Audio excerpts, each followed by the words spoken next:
Ya, saya sangat beruntung sekarang diterima oleh tokoh idola saya, idola kita semua, seseorang yang sangat luar biasa. Ya, dan menyediakan waktunya, saya akan berbincang-bincang dengan beliau, yaitu Pak Yusuf Kalla. Assalamualaikum. Waalaikumsalam. Pak Yusuf. Senang sekali saya. Iya. Sehat, Pak? Sehat, Ya. alhamdulillah. Yang penting kita hati-hati Ya. atau melaksanakan ketentuan-ketentuan Ya. yang penting. Ini pun kita bicara udah diperhitungkan jaraknya 2 meter gitu. Iya. Ya. Pak Yusuf, kegiatan sehari ini kenapa, Pak? Apa, Pak? Ya, sehari-hari sekarang ini ngurus Palang Merah Indonesia. Palang Merah, ya. Ngurus Dewan Masjid. Kemudian juga ya melihat bisnisnya anak saya, melihat atau saudara-saudara, ya hanya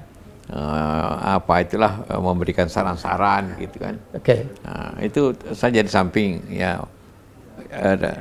dengan cucu-cucu. Nah, itu penting gitu. Itu penting. Berapa cucunya, Pak? 15. 15. Saya ngeliat waktu TikTok Bapak joget-joget sama cucu gitu. Itu tidak sengaja itu. Itu nggak sengaja. Jadi viral itu, Pak. Viral. Justru saya belum tahu apa namanya TikTok. Cuma anak cucu saya main begitu, saya ikut di belakangnya tanpa dia tahu kan. Tanpa dia tahu itu. Saya baca profilnya Pak JK, luar biasa ya. Umur 26 udah jadi CEO, kental dengan pergerakan-pergerakan kami ya Pak, Dewan Mahasiswa. Pak, saya itu punya bukan rapid test nih Pak, rapid question. Kalau harus memilih, Bapak itu lebih milih sebagai politisi atau saudagar Pak? Saudagar. Saudagar. Banyak orang yang ingin jadi politisi, tapi saudagar tidak banyak. Tidak banyak. Apalagi di kalangan katakanlah pribumi. Jadi semua orang ngantri untuk jadi politisi, tapi tidak ada yang ngantri untuk jadi saudagar. Jadi kita harus bertahan di situ, memberi contoh. Bapak umur 26 tahun betul ya, menjadi CEO NV Haji Kalla. Betul ya Pak? Iya. Itu mudah sekali Pak, baru tamat kuliah ya baru Pak? tamat kuliah. Terus? Ya, bapak saya yang selama ini ngurus perusahaan langsung aja suruh ganti. Walaupun waktu itu habis krisis kan, tahun 60-an. Jadi perusahaan memang dalam keadaan sulit. Karena itu bapak saya langsung serahkan, yuk aturlah. Diatur. Dan di tangan Pak JK itu langsung berkembang luar biasa ya Pak? Iya, tentu makan tempo. Ya. Waktu itu ya karena biasa sibuk, biasa ngurus apa-apa, malah sering saya kata begitu banyak bisnis saya urus. Sampai saya hitung-hitung dari sekarang sampai sekarang itu 35 macam bisnis. 35 macam bisnis? Yang rugi 20, yang untungnya 10 kira-kira. Oh gitu, tapi keuntungan di 10 menutupin kerugian di 20. Ya harus. Yang paling menonjol itu Pak, ekspor-impor? Ya, kita jual Toyota, mobil. Jual Toyota. Konstruksi. Ya, telekomunikasi juga ya Pak? Telekomunikasi. Ya, itu. Tapi telekomunikasi saya berhenti. Setelah timbulnya handphone. Itulah kita telekomunikasi yang berdasar jaringan kabel. Itu langsung tidak laku kan? Jadi itu berhenti. Pak, sekarang yang melanjutkan Solihin dan kawan-kawan dan yang lain? Iya, adik saya dan anak saya. Ada adik anak saya Ahmad, Suhaili dan kemudian Solihin. Tambah hebat sekarang. Ya, mereka lebih maju lah daripada saya. Sekarang menjadi raksasa di Indonesia Timur katanya. Ya, relatif lah. Kita di Indonesia Timur lebih banyak ngurus energi, listrik. Listrik. Itu kalau perusahaan listrik dengan basis renewable energi terbarukan, saya kira kita yang terbesar. Termasuk yang di tenaga surya kemarin, tenaga angin ya Pak ya? Air. Yang tenaga angin di Pindrang tidak ya? Itu bukan kita punya. Bukan. Semua tenaga air. Ini energi masa depan ya? Masa depan. Dan sekarang masa depan. Hidro itu sudah 100 tahun sebenarnya bisnisnya, tapi sekarang ini terbarukan baru menjadi suatu keharusan karena untuk menjaga lingkungan. Kalau batu bara kan bisa merusak lingkungan dan bakal habis. Jadi kita ambil bagian ini, investasi cukup besar. Tapi sampai sekarang Bapak masih memberikan advice kepada bisnis Bapak? Ya, advice, mengunjungi, memberi semangat, tapi tidak campur secara detail lagi. Tidak detail lagi. Yang saya baca, Bapak berbisnis luar biasa, mengembangkan NV tersebut, tapi politik tetap ya Pak ya?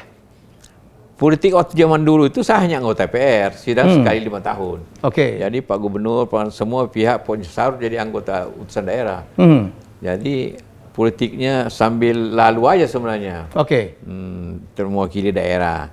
Nanti saya aktif betul di politik waktu Menteri Perindak. Itu tahun 1999. Zaman Gus Dur ya Pak? Gus Dur. Habis itu Bapak disuruh mundur? Suruh mundur. Ada apa tuh waktu mundur itu Pak? Biasalah zaman dulu kan tuh hampir 20 menteri disuruh mundur. Disuruh mundur atau dipecat. Itu saya termasuk bagian yang dipecat. Yang keempat. Itu Gus Dur suka begitu. Ada saja alasannya suruh berhenti. Kita berhenti aja. Berhenti. Nothing tulus ya. Tulus. Balik lagi bisnis. Balik lagi bisnis lagi. Kemudian Ibu Mega panggil lagi untuk jadi Menko Kesra, naik sedikit satu tingkat. Menko Kesra. Jadi Menko ya. Menko. Ya. Jadilah Pak JK Menko Kesra. Ya. Terus melanjutkan perjuangan politiknya menjadi wakil presiden ya Pak? Iya. Bersama Pak SBY. Pak, kalau memilih Pak, Bapak 2 kali menjadi wakil presiden. Lebih enak zaman Pak SBY atau lebih enak di zaman Pak Jokowi? Ya sama lah, cuma beda kepemimpinannya yang gayanya beda. Gaya beda. Kalau zamannya Pak SBY, semua masalah ekonomi kesejahteraan diserahkan kepada saya. Kalau zamannya Pak Jokowi, semua soal dirapatkan. Semua soal.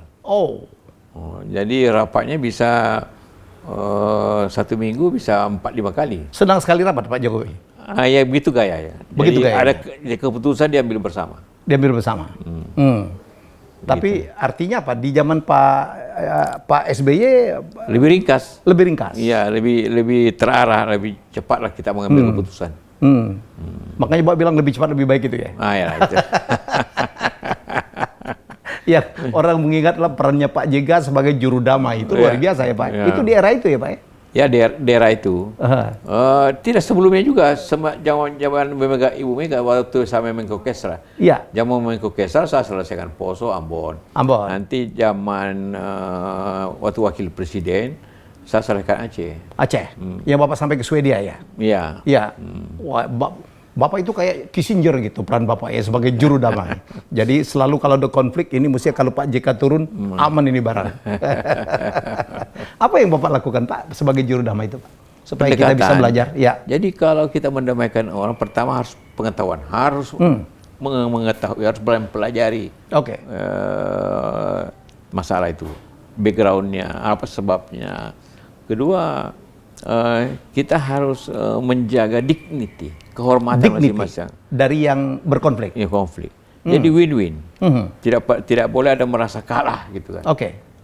Begitu juga yang terjadi di negara lain. Sebenarnya juga saya waktu itu dalam tahap penyelesaian Thailand dengan Sri Lanka, tapi karena soal waktu hanya keterbukaan itu terjadi.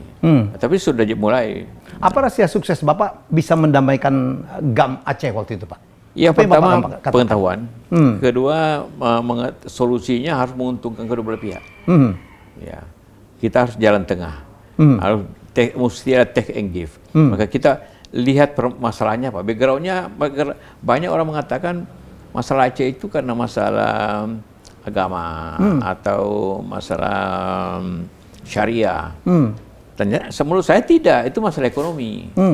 Ekonomi, yaitu bahwa Aceh menghasilkan minyak dan gas begitu besar, tapi pembangunan di Aceh rendah, tidak tinggi. Maka orang Aceh merasa dinaktirikan, maka timbullah pemberontakan atau konflik setelah itu. Nah, itu jalan keluar daripada dibuat ya ekonomi diperbaiki. Kalau dulu dia hanya dapat 15% bagian daripada gas, sekarang 75%. Kemudian diberikan kewenangan otonomi khusus yang lebih tinggi, lebih besar kepada Aceh. Pilih gubernur, pilih kapolda, macam-macam itu, dan juga undang-undang. Nah, setelah itu kita setujui, selesai. Jadi begitu aja, Pak?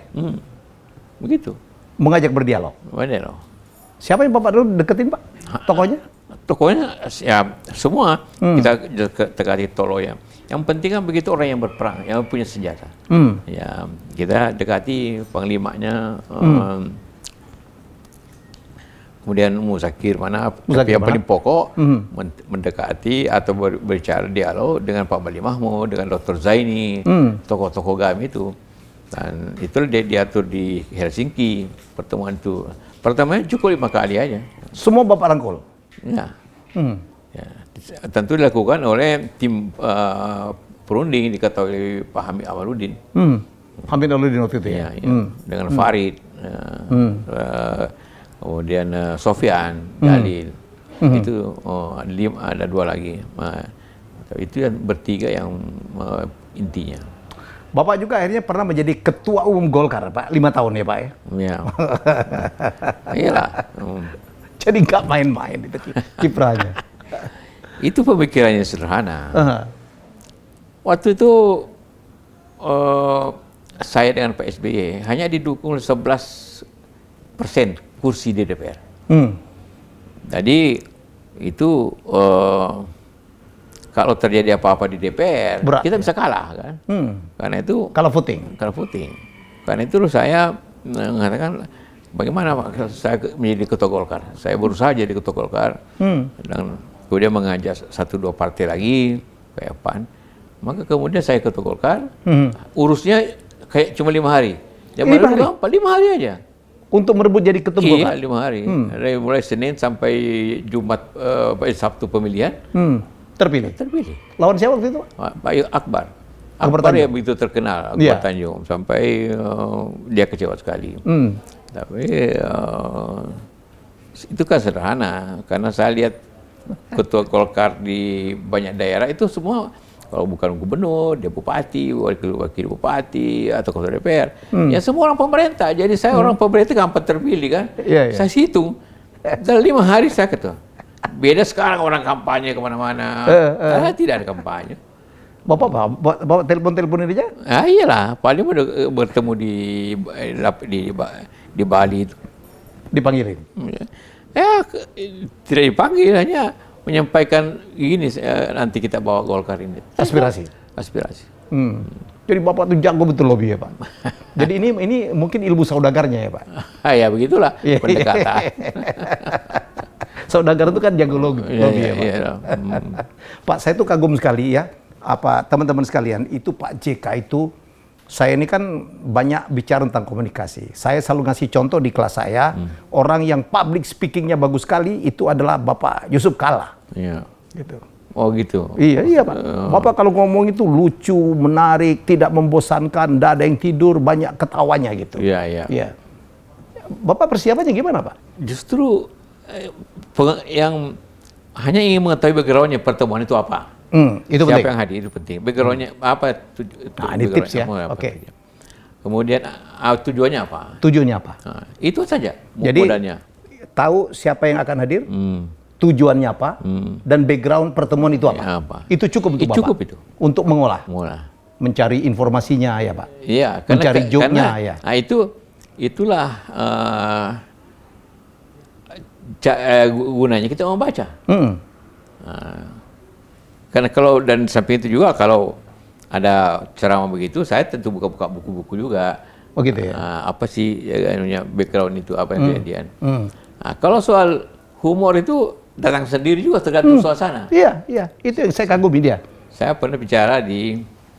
Contohnya Pak? Contohnya di pertemuan Bawaslu. Hadir kira-kira 500 orang, 400 orang. Saya bicara 30 menit orang ketawa 45 kali. Komika lewat. Karena setelah itu, kenapa orang ketawa terus? Jadi saya ambil rekamannya, jadi hitung satu kali, berapa kali, 45 kali. Jadi 45, setiap 45 detik orang ketawa. Bapak ngomong apa yang paling lucu di situ, Pak? Ya tentang politik. Tentang politik? Yang lucu-lucu tentang politik? Oh, ya, politik. Bapak masih ingat, saya waktu itu MC. Oh, MC waktu itu? Bukan di acara itu, Pak. Di acara Munaslup PSSI. Di Makassar? Di Makassar. Munaslup. Kita tahu PSSI itu yang nguasain orang-orang Makassar semua tuh, Pak. Iya, waktu itu. Andi Darussalam, Nurdin Halid. Oh, iya, waktu itu. Yusuf Kala. Bapak masih ingat nggak joknya? Apa? Waktu itu? Ya, begini kata lain.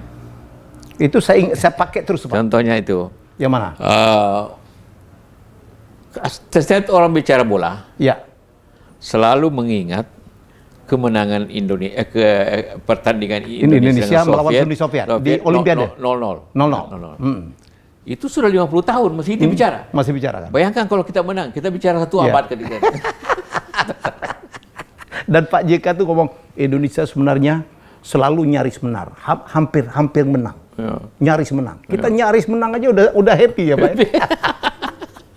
Nyaris menang, itu setengah abad bicarakan. Padahal pada pertandingan ulang kan babak belur. 4-0.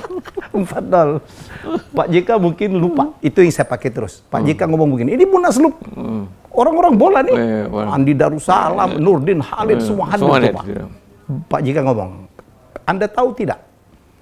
Final Piala Dunia Prancis lawan Italia. Zidane yang sangat sabar itu menanduk Materazzi.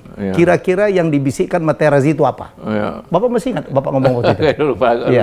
Kalau dikatain apa gitu biasa. Pak JK tuh ngomong, Materazzi itu bisik Zidane, mainanmu kayak pemain PSSI.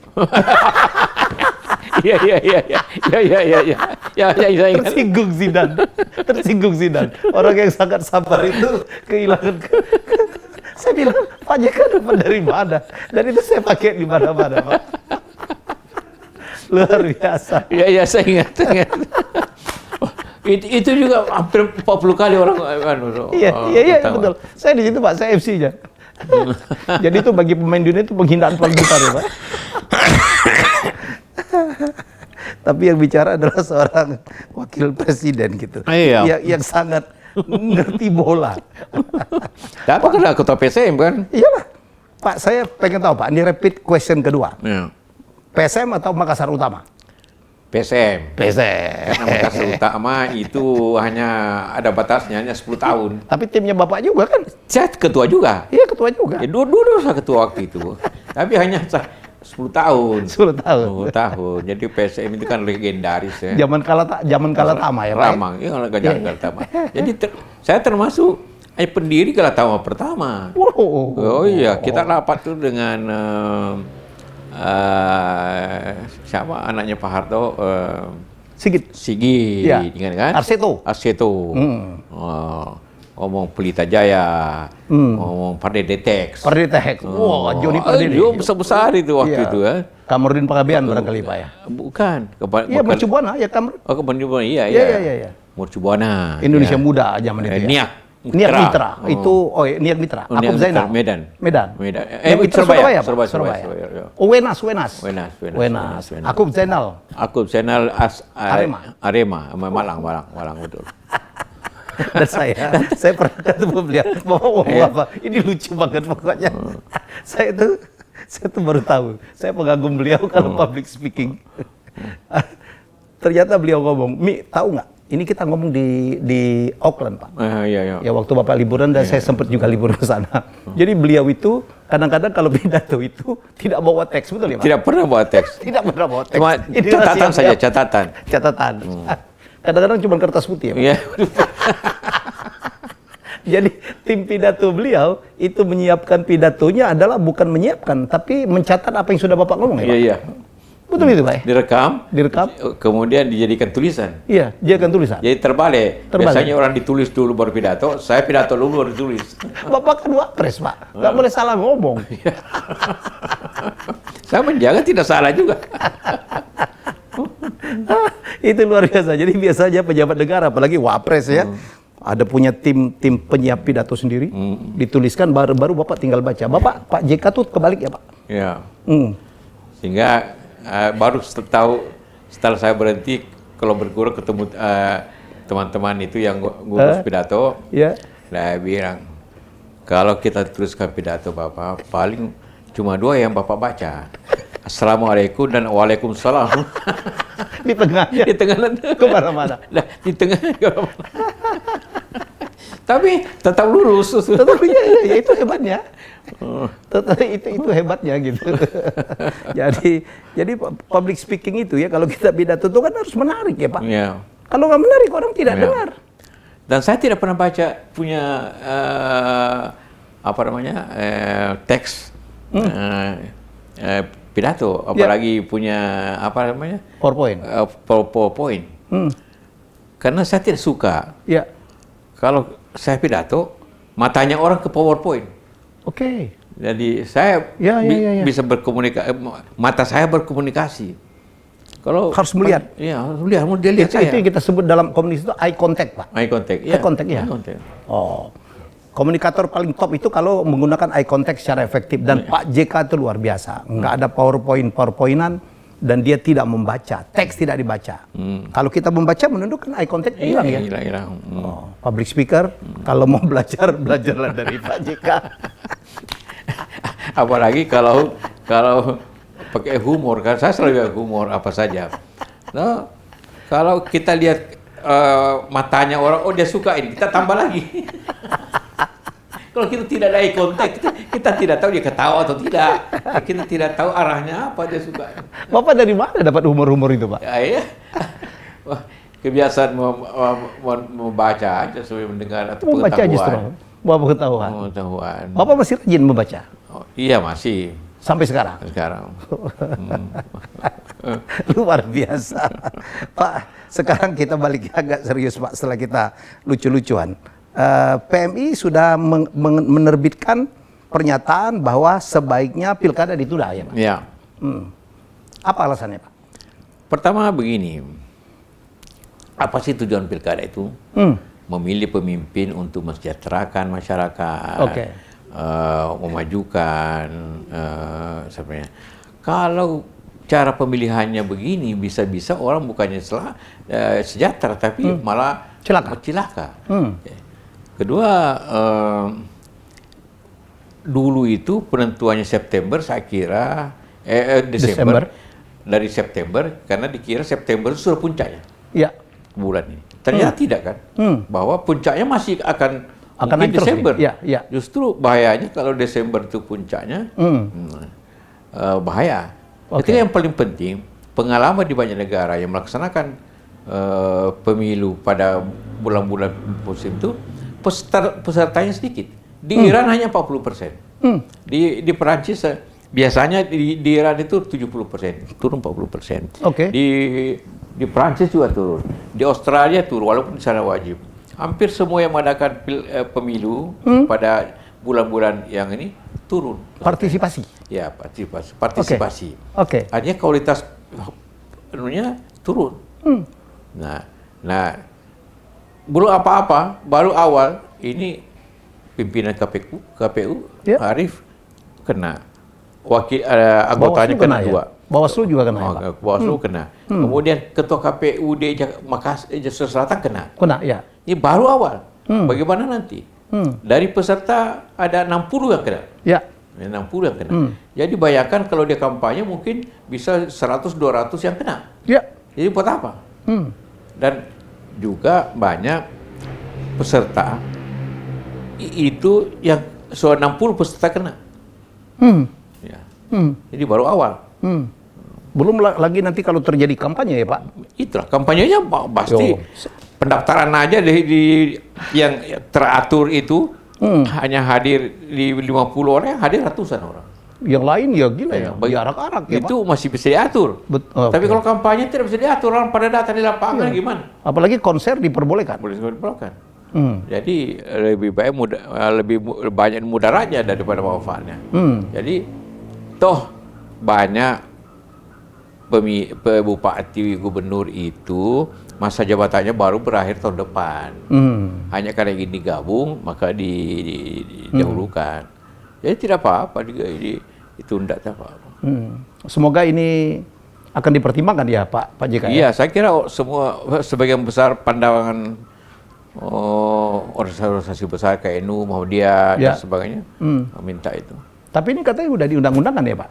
Undang-undang juga ada klausulnya mengatakan kalau ada sudah ada perpunya meromba itu. Di Perpu itu ada pasal mengatakan masih apabila memungkinkan darurat makin tinggi, dapat ditunda lagi dengan persetujuan KPU, pemerintah dan DPR. Mudah, sangat mudah. Tidak perlu undang-undang baru. Atau bikin Perpu lagi?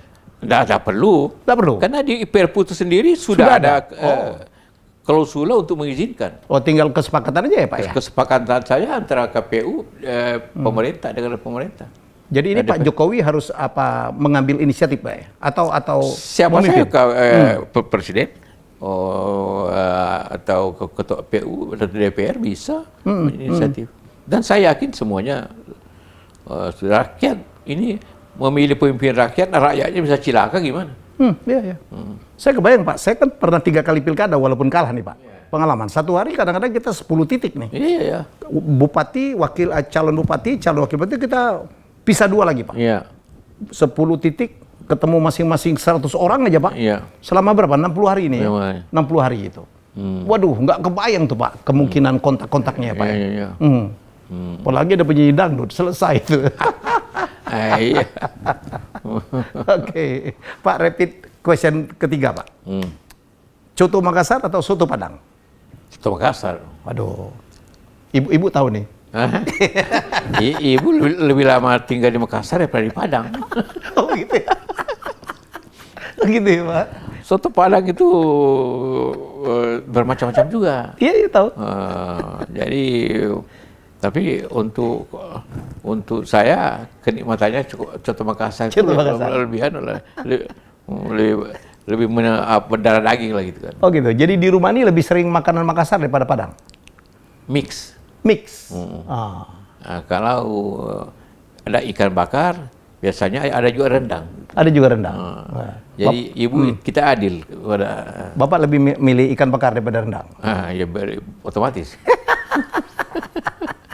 Tapi kehidupan yang begini yang plural ini membuat Pak JK juga sangat menghargai perbedaan-perbedaan ya Pak? Oh iya. Gitu. Jadi semua harus punya take and give. Jangan lupa sifat karakter Minang itu yang matrilineal. Matrilineal, ya. Jadi, tapi kalau Makassar patrilineal. Patrilineal. Dua-dua kuat. Dua-dua kuat. Jadi ada keseimbangan lah. Jadi kalau ngelihat itu, kalau ini Pak garis keturunannya, kalau putra putri Bapak itu sangat kuat ya Pak ya? Karena Bapak dari Makassar, Ibu dari Padang. Iya. Padangnya Ibu matrilineal, Bapak patrilineal. Iya. Bapak nonton film tenggelamnya kapal Panderuit? Nonton. Iya, itu yang Indak Basuku katanya. Iya. Karena bapaknya Padang, ibunya Makassar. Nah terbalik ya. Dua-duanya enggak. Ini suku mana nih? Iya. Iya betul. Pak, apalagi Pak yang Bapak ingin lakukan sekarang Pak? Sekarang, ya di samping tadi meneruskan upaya-upaya sosial, juga banyak mengundang berbicara, saya penuhi di seminar. Sekarang lebih mudah, webinar. Jadi kita tinggal di rumah, kadang-kadang pakai sarung aja karena tidak dilihat. Pakai celana pendek nggak apa-apa. Kalau kemudian kita setelah keynote speaker, ya kita keluar. Nah, ini sederhana. Sehari bisa berkali-kali ya Pak? Saya pernah 4 kali. Yang paling rumit kemarin, minggu lalu, saya 2 kali webinar. Dari London. Yang berbicara di 5 negara. Ada pesertanya dari Bahrain, dari Saudi, ada peserta dari Kuwait, ada peserta dari Mesir, saya dari Indonesia, ada peserta di Malaysia. Wah, kita bicara tentang pendidikan Islam di Inggris.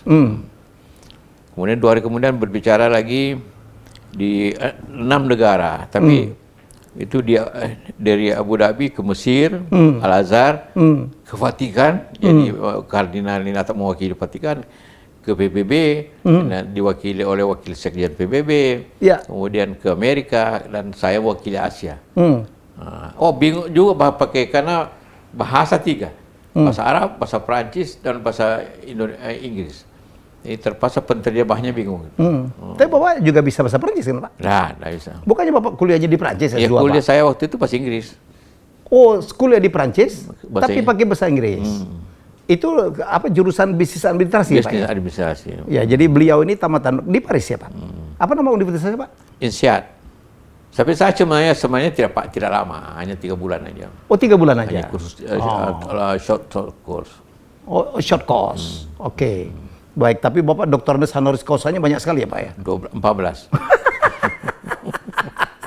Terutama dari UNAS. Udah. UNAS sejak awal mau mulai, saya tidak mau. Oh gitu? Saya bilang, kalau kau yang UNAS mulai, tidak enak. Seperti antar kita saja lah. Oke, terus? Saya mau nanti yang terakhir aja. Di UNAS? Nah, yang keempat. Yang keempat? Yang pertama di Malaysia. Oh, justru Malaysia? Kemudian UI, kemudian Brawijaya. Oke. Baru Makassar, baru lain-lain. Yang lain-lain. Jadi 14. Doktor Haji 14. Ya, jadi 3 dari luar negeri, 11 dalam negeri. Luar biasa terakhir. UNAS. Pak, dengan Pak Jokowi masih berdialog, Pak? Masih berhubungan? Masih sekali sebulan saya ketemu. Oh gitu, sekali rutin? 2 bulan lah. Gitu. Bapak memberikan masukan-masukan? Iya. Kita ada janji bahwa akan rutin bertemu. Rutin bertemu. Luar biasa, Pak. Baik, terima kasih Pak. Jika saya tahu yang ngantri banyak sekali mau wawancarain beliau. Saya pikir ini walaupun tidak panjang tapi luar biasa. Kita mendapatkan banyak sekali ya insight-insight, tips-tips dari beliau, bagaimana sikap beliau, bagaimana beliau sukses, dan tips public speaking ya. Luar biasa ada cerita hidup bagaimana menyikapin pluralisme dan kemampuan beliau untuk menjadi seorang pacifier, seorang juru bicara yang juga sangat dikenal. Terima kasih Pak. Semoga Bapak tetap sehat. Salam untuk Ibu. Saya mau nyari warung Padang lah Pak. Kalau beliau ini jabatannya banyak, tetapi banyak orang tidak tahu beliau ini Ketua Umum PSSI ya Pak ya? Ya. Persatuan Sumando seluruh Indonesia. Sumando adalah sebutan untuk orang yang istrinya adalah berasal dari Minang, Sumatera Barat. Dan saya adalah anggota juga PSSI. PSSI juga? Iya Pak, Tanah Datar lah. Sama lah Tanah Datar. Tanah Datar juga sama. Tanah Datar sama. Saya Lintau, di mana ini? Ini di Ombilin Pak. Ombilin ya? Ya, di sekitar Danau Singkara. Danau Singkara. Ya. Baik, terima kasih. Tapi organisasinya informal. Informal, ya. Tapi kekuatannya kadang-kadang informal lebih bagus ya Pak, lobby-lobbynya ya Pak. Sekretarisnya Menteri PU. Menteri PU. Basuki Rahmat. Basuki Hadi Mulyono. Iya, Basuki. Terus dulu ada Pak Rudiantara. Rudiantara. Banyak sekali ya. Banyak. Oke, hidup Sumando. Kita jumpa lagi dengan tokoh lain. Semoga saya bisa mendapatkan waktu lagi berbicara lebih banyak, menggali demikian banyak ilmu, demikian banyak nasihat dari Pak JK. Ya, kita jumpa lagi dalam acara episode selanjutnya.